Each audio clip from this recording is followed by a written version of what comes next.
আপনি জানেন না যে নারী নেত্রী হলে দেশে গজব নাজেল হবে? এমন কঠিন ভাবে আল্লাহ রাসূল বলছেন, এমন কঠিন ভাবে বলেছেন, আরবি ভাষাতে ওর চেয়ে কঠিন ভাবে বলার কোনো বাক্য নাই। তিনি বলছেন যে লাইয়াফলাহ কওমুন ওয়াল্লাহু আমরাহুম ইমরাতান, ওই জাতি কখনো পরিত্রাণ পেতে পারে না, ওই জাতি কখনো পরিত্রাণ পেতে পারে না, ওই জাতি কখনো পরিত্রাণ পেতে পারে না যে জাতির নারী হলো নেত্রী। এটা তো রাসূলের মুখের ভাষা। আপনি এদেশে অন্যায় থেকে বাঁচতে চান মানে কেন বাঁচবেন?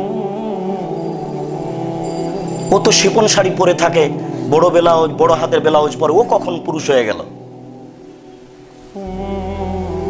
না, আমরা তো তাকে পুরুষ ভাবি না। আপনি কি করে ভাবলেন? ওখানে যান কি করে? কেন আপনি ভুলে গেছেন যে আমি মুসলমানের বাচ্চা? আমি ওখানে যাই কি করে? এটা হয় কি করে? রাসূল সাল্লাল্লাহু আলাইহি সাল্লাম বললেন ওই জাতিকে মাটির নিচে থাকতে হবে।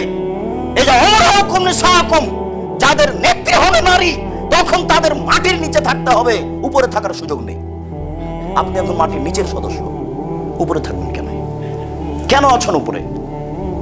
এখন আপনি উপরে থাকবেন আগাছা হয়ে, আপনার কিছু করারও বলার নেই।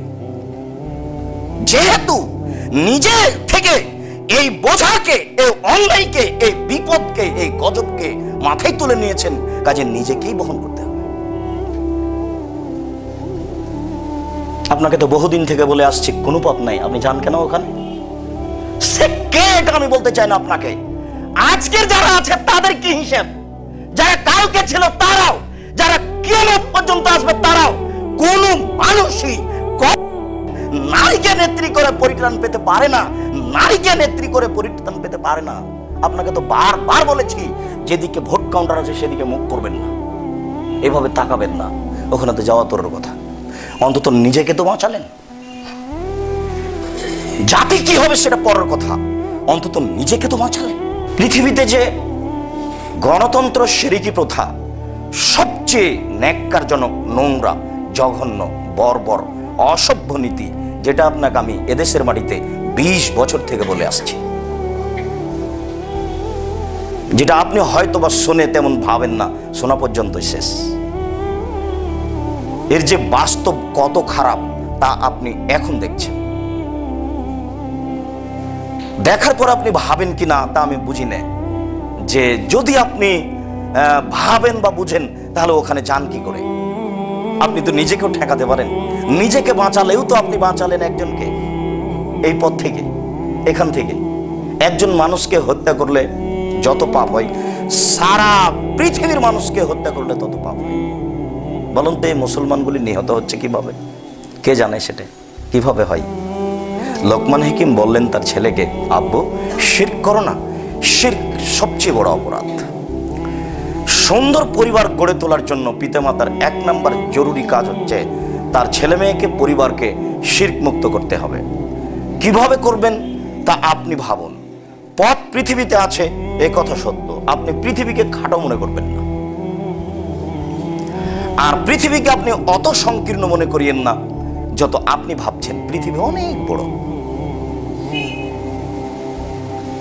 আর আপনার যেভাবে রুজি হচ্ছে, সবারই রুজি এভাবে হচ্ছে, এ কথাও ঠিক নয়। এ কথাও ঠিক যে মানুষের মরণ যেভাবে মানুষকে খুঁজে, মানুষের রুজি মানুষকে সেভাবে খুঁজে। আপনার জন্য সেই দিন, যেদিন মায়ের পেটে আপনার 43 বয়স হয়েছে, সেদিন আপনার যে রুজি নির্ধারণ করা হয়েছে তা আপনি পাবেনই নিশ্চিত। অযথা ভুল বুঝে একটা ভুল পথে চলছেন। ছেলে মেয়েকে নিয়ে আপনি বিপদে পড়ে গেছেন, এদেরকে কিভাবে কি করা যায়? শিরকযুক্ত বিদ্যায়, শিরকযুক্ত সমাজে ছেলে মেয়েকে সুন্দর করে গড়ে তুলবেন, এটা হয় কি করে? পরের বাক্যে লোকমান হাকিম তার ছেলেকে বলেন, বোনাইয়া আকিমিস সালাত, সালাত আদায় করো।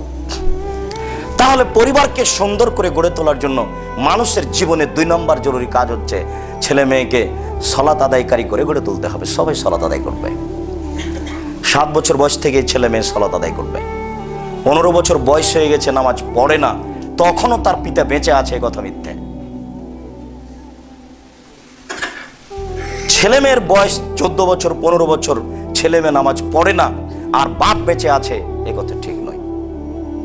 বিশ্বাস করুন, একাধিকবার বলা কথা আবারও আপনাকে স্মরণ করাচ্ছি যে রাসূল সাল্লাল্লাহু আলাইহি সাল্লাম কোনোদিনও ছেলেটাকে বললেন না যে এই ছেলে তুমি সালাত আদায় করো। শুধুমাত্র আপনাকেই বলছেন যে মৌরু আওলাদাকুম বিসসালাত ওয়াহুম আবনাউ সাবঈ সিনিনা। যখন তোমার ছেলের বয়স হবে 7 বছর, তুমি তখন তোমার ছেলেকে সালাত আদায় করতে বলো। এটা রাসূলের আদেশ। ওয়াদরিবহুম আলাইহিম আবনাউ আশরি সিনিনা, তুমি তাকে পিটিয়ে সালাত আদায় করো যখন তার বয়স 10 বছর। তোমার যদি আদর ফেল করে, তোমার যদি আদর দিয়ে কাজ না হয়, দুইজন স্বামী স্ত্রী খুব আদর দিয়ে বললে আব্বু আম্মু করে, এরপরে হলো না, 10 বছরের আগে বাচ্চাকে মারা যায় না, 10 বছরের পরে প্রয়োজনে পিটাতে হবে, এ কথাই ঠিক। শিক্ষক এই শতাব্দীর যতই বলুক না কেন যে ছেলেকে স্কুলে পিটাতে হবে না, আপনি বিশ্বাস করুন লাঠির চেয়ে বড় শিক্ষক নেই। ও সুন্দর পড়া করে নিয়ে আসবে, তবে আদর দিয়ে কাজ হয়। আদর দিয়ে যদি কাজ না হয় তাহলে তার পরের কাজ হচ্ছে লাঠি। তাই তো আল্লাহ রাসূল বললেন আলেক আসাবাক আলা বাবিক, তুমি তোমার লাঠিটা তোমার দরজায় ঝুলিয়ে রাখো। লাঠি দরজায় ঝুলিয়ে রাখবে মানে তাহলে স্ত্রী এবং ছেলে মেয়ে দেখবে একটু উলট পালট চললে এটা আছে। তিনি তো বললেন ওই পবিত্র মুখে যে স্ত্রীকে মারো না, স্ত্রীকে কটু কথা বলো না, তিনি আবার লাঠি দরজায় ঝুলিয়ে রাখতে বলেন মানে? তাহলে বোঝা যাচ্ছে যে আদর সব সময় কাজ করে না, আদর দিয়ে সব সময় কাজ হয় না। তবে একটা পর্যায়ে আছে যেটা আদরের প্রয়োজন। আপনার পরিবারকে সুন্দর করার জন্য আপনার জীবনে গুরুত্বপূর্ণ দ্বিতীয় কাজ হচ্ছে ছেলে মেয়েকে, স্ত্রীকে আপনাকে সালাত আদায় করতে হবে। আপনার বিষয়টি আল্লাহ বলেন অমর আহলাকা বিসসালাত ওয়াসতাবির আলাইহা, তুমি নিজে সালাত আদায় করো এবং পরিবারকে সালাত আদায় করতে বলো। তোমার পরিবারে যে 2-1 সদস্য আছে, ছেলে মেয়ে তো আপনার একেবারেই কম। কে যেন আপনাকে বলে দিয়েছে যে ছেলে মেয়ে কম নিলে সংসার সুখী হয়। ভূতে বলেছে, ভূতে মানে মনে কিছু নেবেন না, আপনি তো শিক্ষিত মানুষ, এটা তো রাসূলের কথা নয়। তাহলে কে বলল? আর আমি তো মুসলিম, আমি তো মানবো না। আমি মুসলিম মানে রাসূল সাল্লাল্লাহু আলাইহি ওয়াসাল্লামের কথা আমি মেনে নিয়েছি, তাই তো আমি মুসলিম। আপনাকে যখন বলা হবে আপনার পরিচয়, তখন আপনি বলবেন আমি মুসলিম। তাহলে কেমন হলো কথা? মুসলিম মানে যে মেনে নিয়েছে। আপনার 10-12 ভাই বোনের খাওয়া জুটে আর আপনার ছেলে মেয়ের খাওয়া জুটে না, এ কথা কে বলল? আপনারা 10-12 ভাই বোন, কিষান কামলা ফকির নিয়ে 17 জন মানুষ বাড়িতে, আপনার মা ঢেঁকিতে ধান বেনে ধান ভেঙে এতগুলো মানুষের খাওয়া রেডি করতে পারে, আর আপনার স্ত্রী ফকিরকে ভিক্ষা দিতে পারে না, এটা কেন হবে? কথা হয় না। তাহলে ভুল হচ্ছে। রাসূল সাল্লাল্লাহু আলাইহি সাল্লাম বলেন ওয়ামুর আহলাকা বিসসালাত, আল্লাহ তাআলা বলছেন ওয়ামুর আহলাকা বিসসালাত ওয়াসতাবির আলাইহা, তুমি তোমার পরিবারকে সালাত আদায় করতে বলো, নিজেও সালাত আদায় করো। পরিবারকে সুন্দর রাখার জন্য মানুষের জীবনে দ্বিতীয় গুরুত্বপূর্ণ কাজ হচ্ছে সালাত আদায় করতে বলা পরিবারকে। কিভাবে পরিবার সুন্দর হতে পারে? 3, লোকমান হাকিম বলেন ওয়ামুর বিল মারুফ, আব্বু ভালো কাজের আদেশ করো, অনহানিল মুনকার, আব্বু মন্দ কাজের নিষেধ করো। এবার নেন দেখি আপনি আপনার ছেলেকে কখন বললেন এমনটা? ওই বা কখন বুঝলো ভালো কাজ কোনটা? ওর মাস্টার তো ওকে বলেছে যে অমুক দিন ফুল হাতে করে খাম্বার উপরে দিতে হবে। সেদিন তো আপনাকে বলেছি যে একটা আরবি বাচ্চাকে যদি বলা হয় যে উঁচু জায়গাখানে একটু ফুল রাখো তো, তাহলে আরবি বাচ্চা বলবে লা হাওলা ওয়ালা কুওয়াতা ইল্লা বিল্লাহ, হাই হাই তুমি করেছো কি? আমি উঁচু জায়গায় ফুল রাখবো কেন? একই কথা। আশ্চর্য। আপনার বাচ্চা 4 বছরের বাচ্চা পতাকাকে এইভাবে সম্মান জানায়, এইভাবে হাত উঠায়। আচ্ছা ওটা কি? ওটা কি জিনিস? এটা কি কথা? ওটা তো জড় বস্তু। ওটাতে কি দেখাতে চাচ্ছে? এটা আপনাকে কে শেখালো? এইটা কখন থেকে ভালো কাজ হয়ে গেল? ভালো কাজ তো ছিল আব্বু মানুষকে দেখতে পেলে সালাম দিবা, চিনতে পারো আর না পারো, এটা ভালো কাজ। সাবধান, কারোর সামনে জোরে কথা বলো না। সাবধান, রিকশাওয়ালাকে উপেক্ষা করে কথা বলো না। মানুষ যেন তোমাকে অহংকারী না ভাবে। ভালো কথা কি হতে পারে তা লোকমান হাকিম পরে তার ছেলেকে আবার বলছেন, সিরিয়াল কয়েকটা আসছে। কিন্তু এখানে তিনি বলছেন আব্বু ভালো কাজের আদেশ করিও। ভালো কাজ কোনটা? পিতা মাতা যদি ভালো কাজে খুঁজে না পায় তাহলে এটা একটা বড় কঠিন ব্যাপার নাই? অথচ দুইজনই উচ্চ শিক্ষিত মানুষ, কিন্তু ভালো কাজ কোনটা তা খুঁজে পায় না। ভালো কাজ কোনটা? ভালো কাজ হলো আপু তোমার চাচা যাচ্ছে, বিদায় দাও, হাতটা সরো, এভাবে বলো টাটা বাই বাই, এটা ভালো কাজ। মানে কেউ বুঝলো না যে ভালো কাজ কোনটা, এটা ভালো কাজ কি না এটা কেউ ভাবে না। জন্মসূত্রে পেয়েছে বাপের কাছ থেকে, বেটা পাচ্ছে বাপের কাছ থেকে, এইভাবে চলে আসছে, আরেকটা হয়ে গেছে ভালো কাজ। আজীব নীতি। উচ্চ শিক্ষিত মানুষ সংসদ ভবনের নীরবতা পালন করছে, এটা ভালো কাজ। অবাক কথা। কি করে হয়? তো পরিবার সুন্দর হবে কি করে? লোকমান হাকিম বলেন আব্বু ওয়ামুর আহলাকা বিসসালাত। লোকমান হাকিম বলেন ওয়ামুর বিল মারুফ। আব্বু ভালো কাজের আদেশ করো। ভালো কাজ কোনটি? এখানে এই বাক্যে আল্লাহ তাআলা লোকমানের কথা উল্লেখ করে বলছেন যে মারুফ ভালো কাজ। পরে তিনি আরেকটা লাগিয়েছেন অনহানিল মুনকার। আব্বু অপছন্দ কাজ যেগুলো সেগুলো নিষেধ করো। যেখানে তুমি অপছন্দ দেখবে সেখানে তুমি ঠেকাও। আপনার উপরে আমার ক্ষোভ নেই, তবে আমার ভাষাতে আপনি যদি কষ্ট পান তাহলে আমি দুঃখিত। আপনি আমার খুব কাছের ভাই, বিশ্বাস করুন আপনার উপরে আমার কোনো ক্ষোভ নেই, কোনো প্রকার লেনদেনে আপনার সাথে আমার দুই কথা হয়নি। আপনি যে আমার কত কাছের তা আপনাকে আমি বুঝাতে পারি না, কিন্তু আমার বড় দুঃখ, আপনার উপর বড় ক্ষোভ। আমি যে আপনাকে কি দিয়ে এই কষ্ট ক্ষোভটা বুঝাই? আপনার চোখের সামনে আপনার দুই ছেলের দুই কানে ইয়ারফোন লাগা আছে, ইন্ডিয়ার গান চলছে। কি করে যে আপনি পিতে, আমি এটা বুঝতে পারি না, আমি নিজেও বুঝি না যে আপনি কি করে পিতে। আপনি খুব ভালোভাবেই জানেন যে আমার ছেলের মোবাইলে সর্ব ধরনের ছবি আছে। পৃথিবীতে সবচেয়ে দ্বিতীয় ন্যাক্কারজনক নোংরা মাধ্যম হচ্ছে মোবাইল। এর চেয়ে ছেলে মেয়েকে ধ্বংস করার দ্বিতীয় মাধ্যম নেই, জাতিকে ধ্বংস করার। আপনার ছেলে আর আপনার মেয়ে আর আপনার স্ত্রী যখন থাকে না তখন আপনি মোবাইলে প্রেমের গল্প করেন, আর যখন আপনি থাকেন না তখন আপনার স্ত্রী প্রেমের গল্প করে, আর আপনারা দুজন যখন থাকেন না তখন আপনার ছেলে মেয়ে করে। বুঝলাম না। লোকমান হাকিম বলছেন আব্বু অনহানিল মুনকার, মন্দ কাজের নিষেধ করো। মন্দ কাজ কোনটি? মন্দ কাজে পিতা মাতা খুঁজে পেল না তো মন্দ কাজের নিষেধ করবে কি করে? মন্দ কাজই খুঁজে পায় না। মন্দ কাজ কোনটা এটা খুঁজে পায় না। অথচ আব্দুল্লাহ ইবনে উমর বলছেন যে রাসূল সাল্লাল্লাহু আলাইহি সাল্লাম বাদ্যযন্ত্র বাজনার শব্দ শুনলেন, শুনে দুই কানের ভিতরে আঙ্গুল ঢুকিয়ে ফানানি তারিখে দূরে সরে গেলেন রাস্তা থেকে। অনেক দূরে গিয়ে বলছেন আব্দুল্লাহ ইবনে উমর হাল তাসমু শায়ান, তুমি কি কিছু শুনতে পাচ্ছ? তখন আব্দুল্লাহ ইবনে উমর জি না, আমি বাজনা শুনতে পাচ্ছি না। ফারাফা ইসবাইহি মিন ওজনাইহি, তখন তিনি তার দুই কান থেকে দুই আঙ্গুল বের করে নিলেন। প্রত্যেকটা বাড়িতে যদি বেশি হয়ে যায় তাহলে প্রায় রুমে বাদ্যযন্ত্র চলে। আর প্রিন্সিপালের, হেডমাস্টারের, ভাইস চ্যান্সেলরের বিশ্ববিদ্যালয় চলে না বাদ্যযন্ত্র ছাড়া। তাহলে মন্দ কাজের নিষেধ করবে কে? কেউ যে বুঝে না মন্দ কাজ কাকে বলে,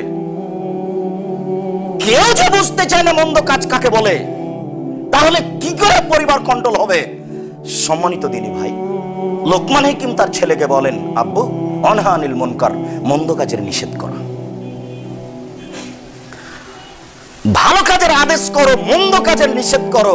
এই কথা বলার পরে লোকমান হাকিম তার ছেলেকে আরেকটা কথা বলছেন অসবির আলা মা সাবাক। এবার তোমার কাজ খুব জটিল। ভালো কাজের আদেশ করা, মন্দ কাজের নিষেধ করা, এতে মানুষ কিন্তু খেপে যাবে। মানুষ ফেরেশতা নয়। আপনাকে যদি এখনই বলি হকটা, আপনি খেপে যাবেন। ও তো নারী, আপনি তার আঁচলের তলে গেলেন কেন? আপনি জানেন না যে নারী নেত্রী হলে দেশে গজব নাজেল হবে? এমন কঠিন ভাবে আল্লাহ রাসূল বলছেন, এমন কঠিন ভাবে বলেছেন, আরবি ভাষাতে ওর চেয়ে কঠিন ভাবে বলার কোনো বাক্য নাই।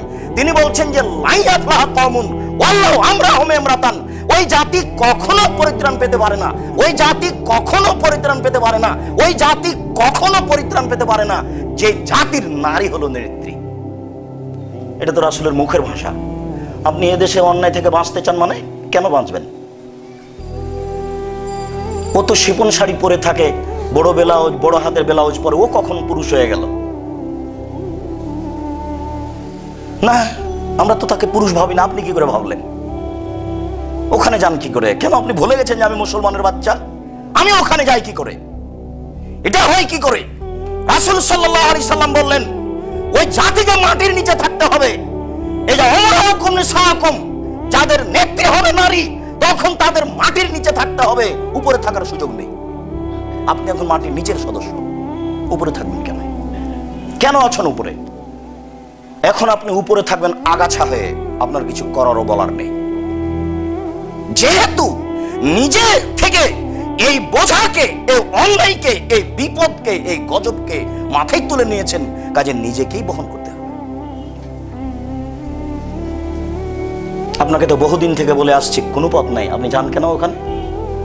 সে কে এটা আমি বলতে চাই না আপনাকে। আজকের যারা আছে তাদের কি হিসেব?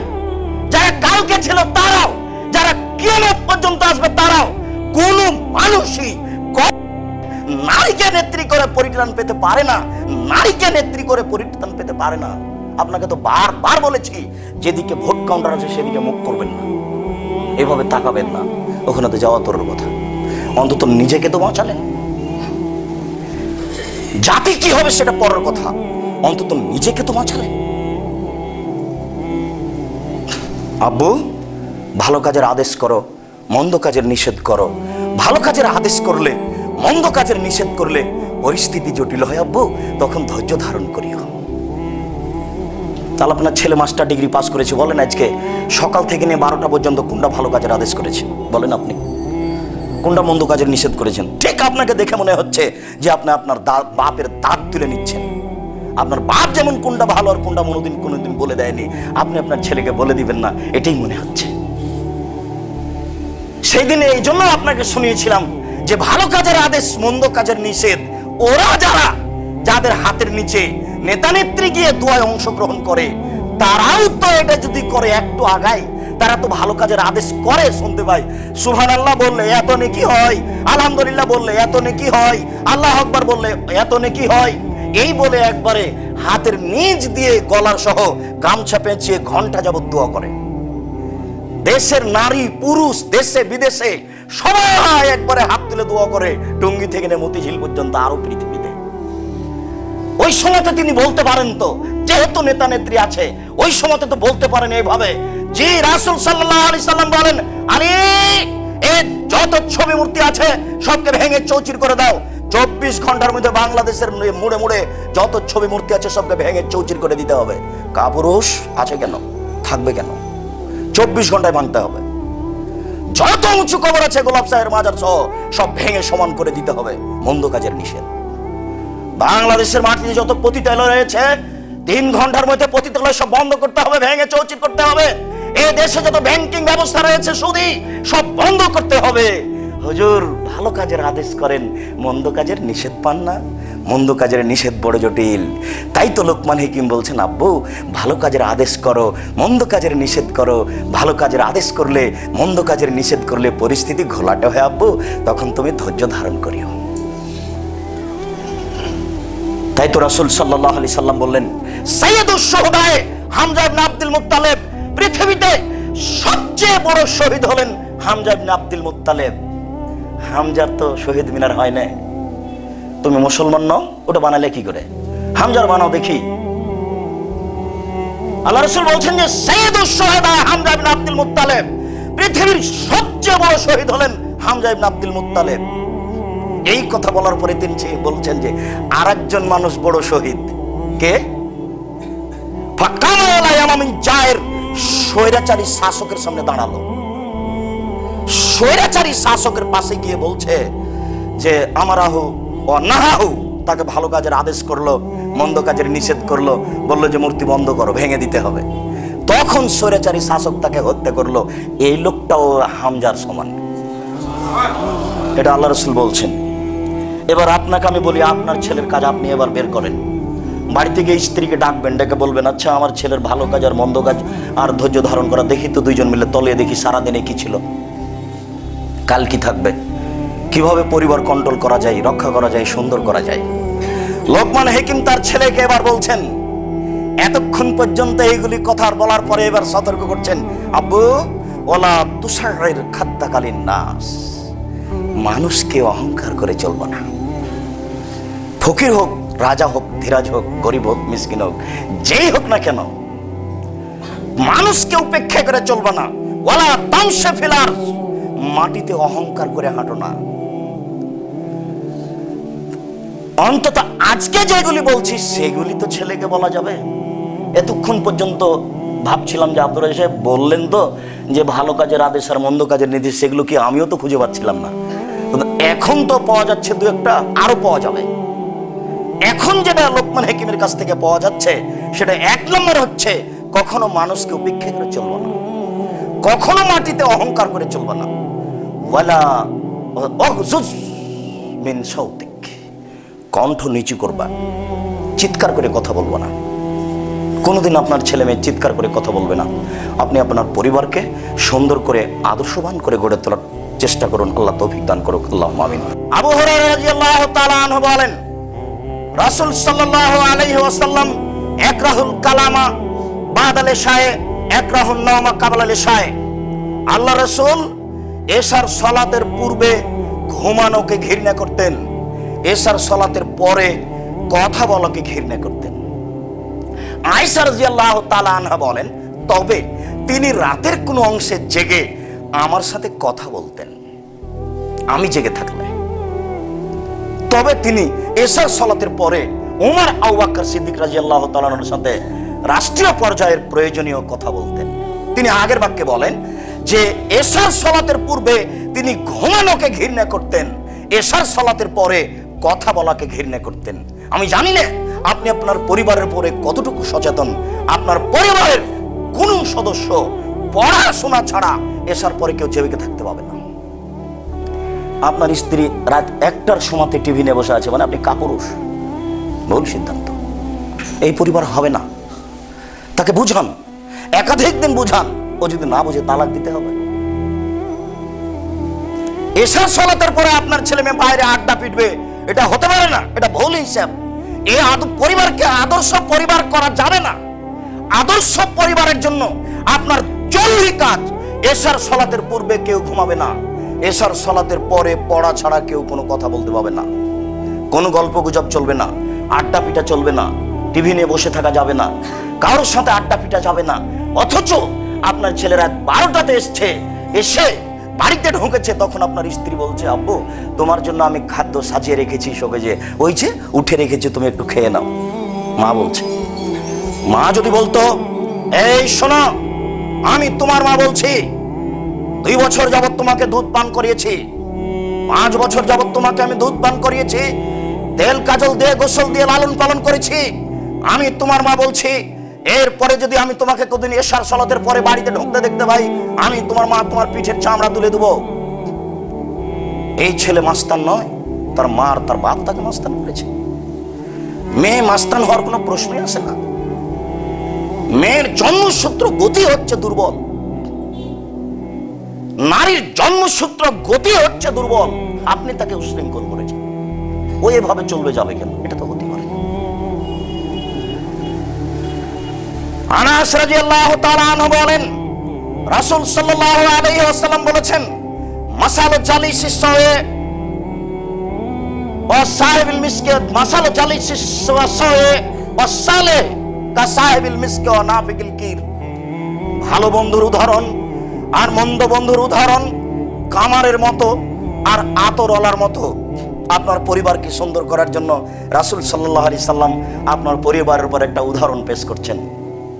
তিনি উদাহরণ পেশ করতে গিয়ে বলেন, ভালো পরিবার, ভালো বন্ধু আর মন্দ বন্ধু কামারের কর্মকারের মতো আর আতরওয়ালার মতো। কারো বন্ধু যদি কর্মকার হয়, কারো বন্ধু যদি আতরওয়ালা হয়, তাহলে কি হবে? তিনি বলেন, তোমার বন্ধু যদি আতরওয়ালা হয় তাহলে তোমাকে এমনিতে আতর দিতে পারে, সুগন্ধি পেয়ে গেলে। যদি এমনিতে না দেয়, তাত্ত মিনহু, তুমি তার কাছে কিনে নিবা, সুগন্ধি পেয়ে গেলে। যদি এমনিতে না দেয়, কিনেও না দেয়, তাজাদ মিনহু রিহান তাইয়্যিবা, তুমি তার পাশে বসে থাকলে সুগন্ধি পেয়ে যাওয়া। ও সুগন্ধি ঠেকাতে পারবে না, ওর ভালোটাও ঠেকাতে পারবে না। তুমি তার কাছে থাকলে এটা তোমার কাছে চলে আসবে নিশ্চিত। আপনার ছেলের বন্ধু যদি ভালো হয়, ছেলে আপনার ভালো হবে। আল্লাহ রাসূল বলছেন, আপনার মেয়ের বান্ধবী ভালো হলে আপনার মেয়ে ভালো হবে। আপনি যে দল করছেন সেই দল যদি রাসূলের হয়, ভালো হয়, তাহলে আপনি ভালো হবেন। আর যদি মন্দ হয় তাহলে আপনি ভালো হওয়ার কোনো প্রশ্নই আসে না। পরের বাক্যে তিনি বলছেন, কারো বন্ধু যদি কামার হয়, খারাপ হয়, তাহলে হয়তোবা পাশে বসে থাকলে কখনো আগুন ছিটকে এসে তোমার কাপড় জ্বালিয়ে দিতে পারে। কামার যদি বন্ধ হয়, কর্মকার পাশে বসে থাকলে কখনো হাপড় ওখান থেকে আগুন ছিটে এসে কাপড় জ্বলে যেতে পারে। যদি কাপড় জ্বলেও না যায়, তাজেদু মিনহু রিহান খাবিসা, ওখানে বসে থাকলে ধোঁয়া তো লাগবে।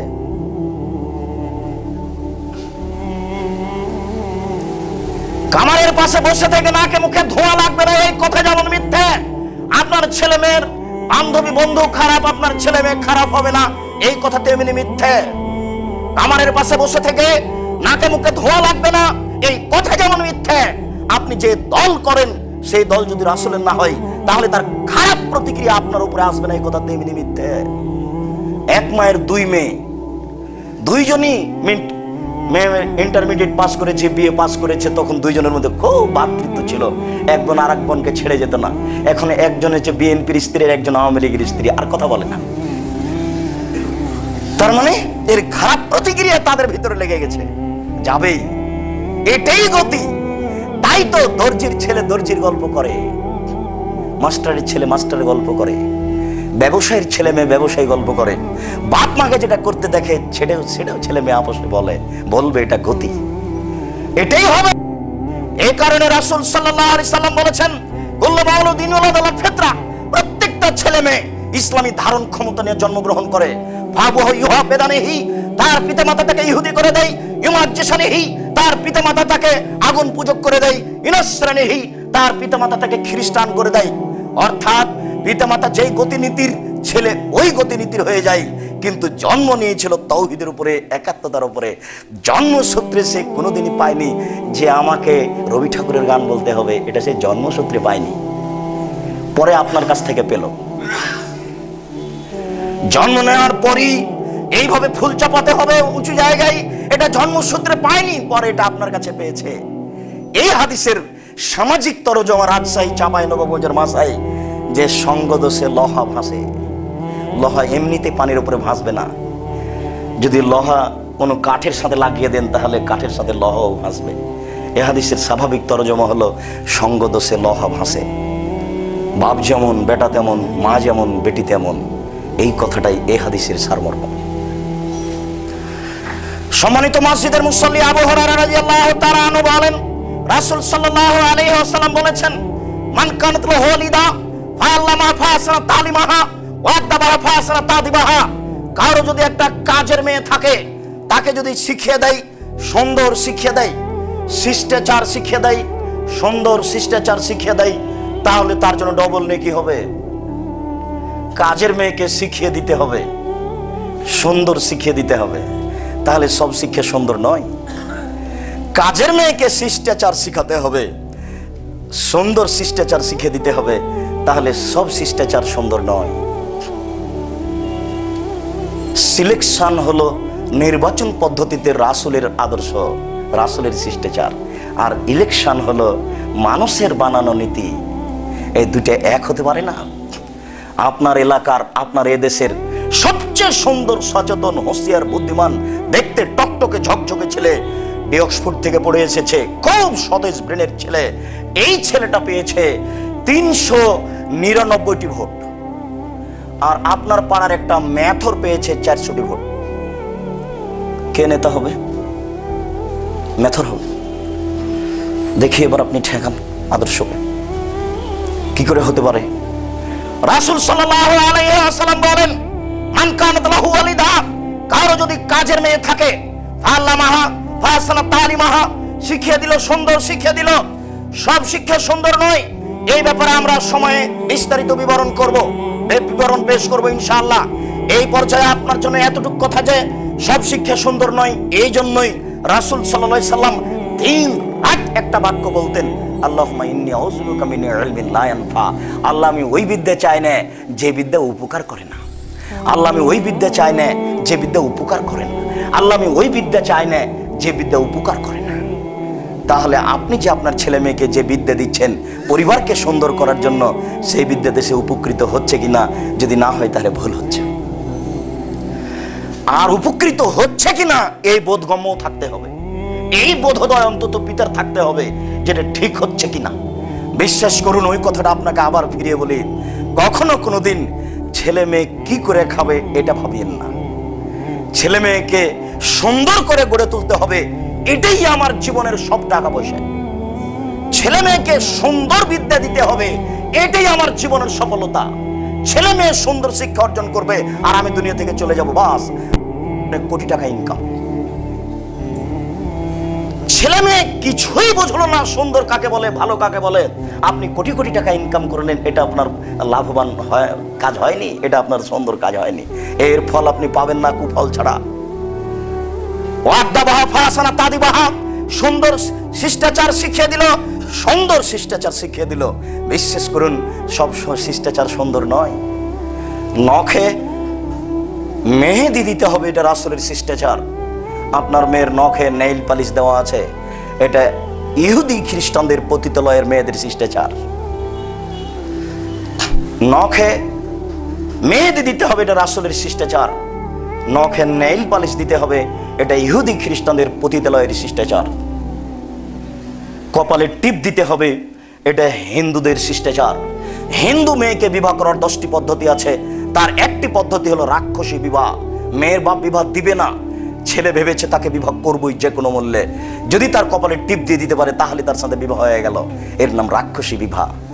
ওই টিপ, কপালে টিপ দেওয়া হিন্দুদের পক্ষ থেকে এসেছে, যেটা সেজে আপনার মেয়ে নর্তকী হয়ে বেড়ে বেড়াচ্ছে। চোখে পড়েনি আপনার? একদিনও দেখা যায় না নাকি?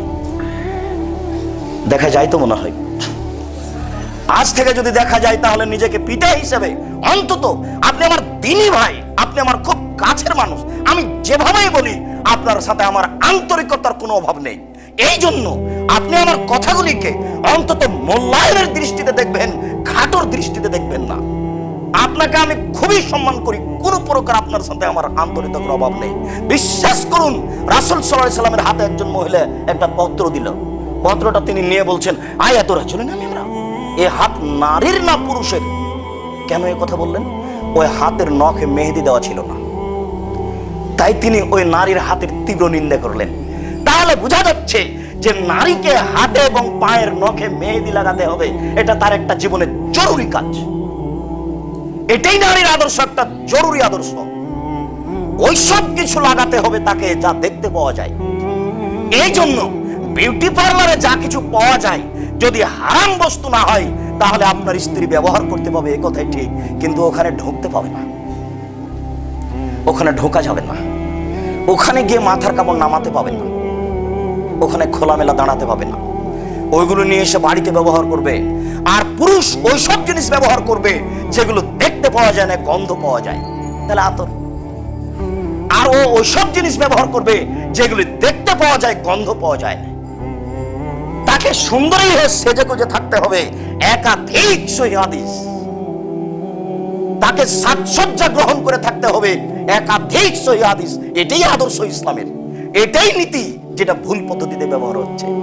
তাই রাজশাহী চাঁপাইনবাবগঞ্জে একটা ভাষা আছে যে লিপলে পুছলে হয় বাড়ি, আর সাজালে গুজালে হয় নারী। ওকে সাজিয়েই রাখতে হবে, এটা ঠিক। এই জন্য আল্লাহ রাসূল বলেছেন যে বাহিরে যদি কোনো নারীকে দেখো আর তোমার অন্তরে যদি কিছু জাগে যে মেয়েটা এরকম, তাহলে তুমি তোমার স্ত্রীর কাছে যাও। কেন?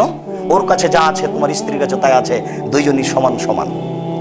এবার রাস্তায় দেখেছেন খুব সুন্দরী, বাড়িতে যদি এসে দেখেন কালি মেখে আছে, তাহলে রাস্তাটা আরো বেশি হয়ে যাবে, না কমে। তাহলে সাজিয়ে রাখতে হবে, এ কথাই ঠিক। তাকে আদর্শ অনুযায়ী, ইসলামী আদর্শ অনুযায়ী সুন্দর করে রাখতে হবে, এ কথাই ঠিক।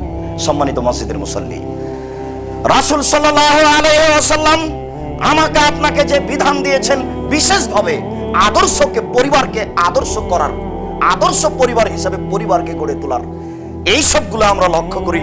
আজকের জন্য আলোচনার শেষ পর্যায়ে এসে আপনার সাথে আপনার স্ত্রীকে নিয়ে এবং আপনার মেয়েকে নিয়ে পরিবার সুন্দর করার জন্য একটি গুরুত্বপূর্ণ পরামর্শ, যা আমরা অবগত আছি তবে পালন করার চেষ্টা করি না।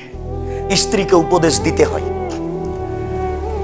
কয়েকজন ইহুদি এসে আল্লাহ রাসূলের সামনে এসে বলছে, আসসালামু আলাইকা, আপনার মরণ হোক। তখন আল্লাহ রাসূল বললেন, ওয়ালাইকা, তোমার মরণ হোক।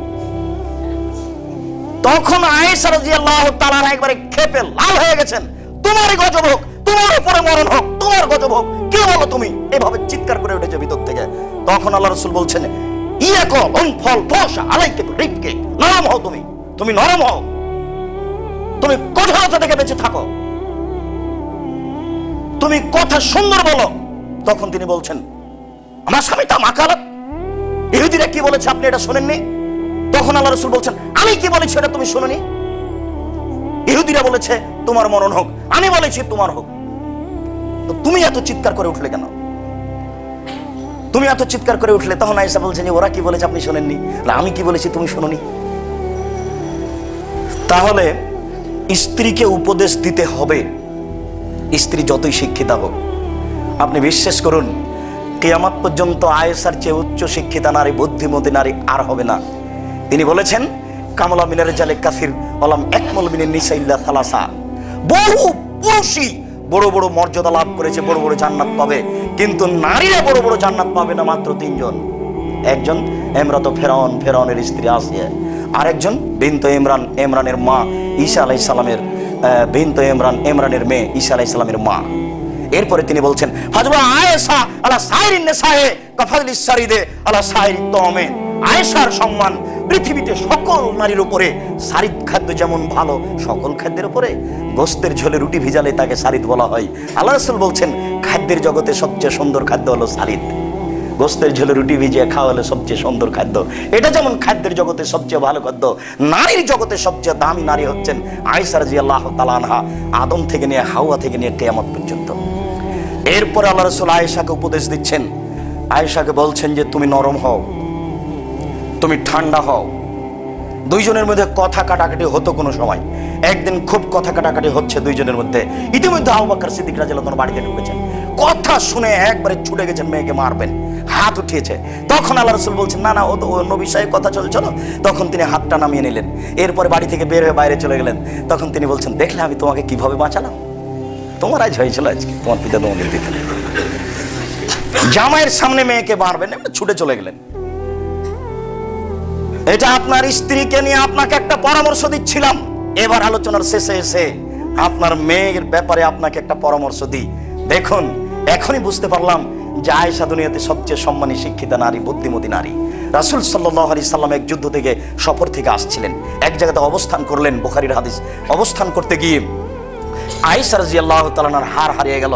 হার আর খুঁজে পাওয়া যায় না। সবসময় তিনি গলায় হার ব্যবহার করতেন, এটা বোঝা যায়। গয়না পরে থাকতে হবে নারীকে, এটাও বোঝা যায়। তবে হার স্বর্ণের না হয়ে রূপার হোক, হীরা মুক্তা মানিক্যর হোক, এটাই ঠিক। স্বর্ণ থেকে নারীকে বেঁচে থাকা ভালো, এটাই ঠিক। আদর্শ পরিবারে এ ব্যাপারে বিস্তারিত বিবরণ পেশ করা আছে। বলছিলাম, হার হারিয়ে গেল, খুঁজে পাওয়া যায় না। ওখানে পানি নেই, মানুষ ওযু করতে পারে না, সালাত আদায় করতে পারে না, মানুষ বড় বিপদে, কোনোটাই হয় না, যেতেও পারে না, সালাত আদায় করতে পারে না। ইতিমধ্যে আবু বকর সিদ্দিক রাদিয়াল্লাহু তাআলা আনহুর কাছে জনগণ উপস্থিত হলো। উপস্থিত হয়ে বলছে, হাল তাআলা মাসানাত বিনত, আপনি কি জানেন আপনার মেয়ে কি ঘটিয়েছে? ঘটনা সম্পর্কে তিনি অবগত নন, অথচ এক জায়গাতে আছেন। কি হয়েছে? ওই যে আপনার মেয়ে হার হারিয়েছে, এখন আর খুঁজে পাওয়া যায় না। এই কথা শুনে একবারে পিতা ক্ষেপে উঠেছেন। পিতা কিন্তু আবু বকর সিদ্দিক রাদিয়াল্লাহু তাআলা। ক্ষেপে উঠে আয়েশা রাদিয়াল্লাহু তাআলা তার নিজস্ব বিবরণ পেশ করছেন। ওই সময়তে আল্লাহ রাসূল, আমার স্বামী আমার উরু রানের উপরে মাথা দিয়ে ঘুমাতেন। স্ত্রীকে, স্বামীকে খুব ভালোবাসতে হয়। মসজিদের মহিলা মুসাল্লি, আপনি হয়তো মনে করবেন এটা কতদূর আমরা তেমনটা করি না। এটা ভুল হচ্ছে যে আপনার এই স্বামী আপনাকে মাঝে মধ্যে আপনার মুখে একটু খেজুর তুলে দিবে, বিস্কুট মুখে তুলে দিবে, এটা হওয়া উচিত। তাহলে সাদকার সমান নেকি হবে। মাঝে মধ্যে আপনার এই স্বামী আপনাকে বলবে, চলো যাই আজকে দৌড়ের পাল্লা।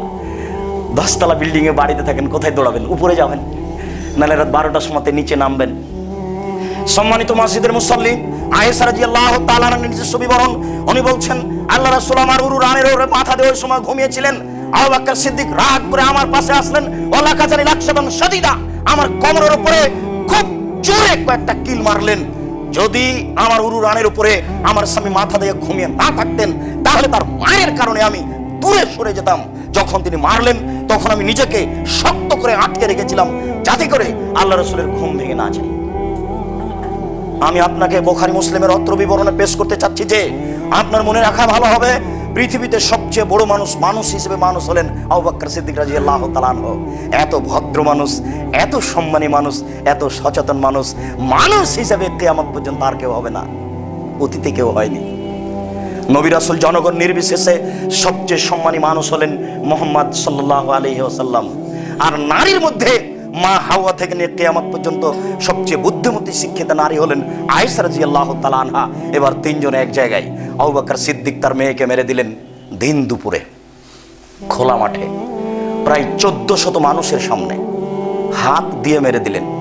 সবচেয়ে বড় মানুষে মারলেন, সবচেয়ে বড় মানুষের সামনে মারলেন, সবচেয়ে বড় নারীকে মারলেন, খোলা মাঠে মারলেন, প্রায় 1400 মানুষের সামনে মারলেন, হাত দিয়ে মারলেন। সবচেয়ে বড় মানুষে মারলেন, সবচেয়ে বড় মানুষের সামনে মারলেন, সবচেয়ে বড় নারীকে মারলেন, হাত দিয়ে মারলেন, খোলা মাঠে মারলেন, যুবতী মেয়েকে মারলেন, জামাইয়ের সামনে মারলেন খোলা মাঠে। এত বড় বাপে এত বড় বেটিকে খোলা মাঠে 1400 মানুষের সামনে এইভাবে মেরে দিলেন। আর আপনার মেয়েটা ক্লাস 10-এ পড়ে, ল্যাংটা হয়ে নগ্ন হয়ে ঘুরে বেড়াই, আপনি তাকে ধমক দিতে ইতস্ত করেন। আপনি আবার বাপ, আপনার মতো কাপুরুষ বাপ অন্তত পরিবার সুন্দর করার জন্য আমরা যাই না। আল্লাহ আপনাকে সঠিক বুঝার তৌফিক দান করুক, আল্লাহুম্মা আমিন। বুখারী মুসলিমের এই হাদিস থেকে আপনি শিক্ষা নেবেন বলে আশাবাদী। বিশ্বাস করুন, মেয়ে কোনোদিন বাপের কাছে বড় হয় না, ও 7 ছেলের মা হলেও। আর পিতা মেয়েকে যে কোনো সময় মেরে দিবে, জামাই থাকার যেই থাক না কেন। এই সময় যদি জামাই রাগ করে, জামাই মূর্খ, তাকে জেনে নিতে হবে আমার শ্বশুর আমার স্ত্রীকে যে কোনো সময় মারতে পারে। খোলা মাঠে মারলেন দুনিয়াতে সবচেয়ে বড় মানুষ, খোলা মাঠে দিন দুপুরে। প্রায় 1400 মানুষ আছে ওখানে, 2-1টা মানুষ নেই। তাহলে আপনি পরিবারকে সুন্দর করার জন্য কোথায় শিক্ষা নেবেন? এটা যদি না হয়, সম্মানিত মসজিদের মুসল্লি, অত্র হাদিস দিয়ে, অত্র হাদিসের প্রতি বারবার লক্ষ্য করে এই বিবরণকে মোবাইলে এবং পিস টিভিতে এবং জুমার খুতবাকে বারবার সামনে নিয়ে এসে, ঘটনাকে বুখারীতে বারবার করে 7-8 বার এসেছে বুখারীতে হাদিস, এটাকে বারবার সামনে নিয়ে এসে পরিবারকে সুন্দর করার চেষ্টা করি। আল্লাহ আমাদের কবুল করুক, আল্লাহুম্মা আমিন।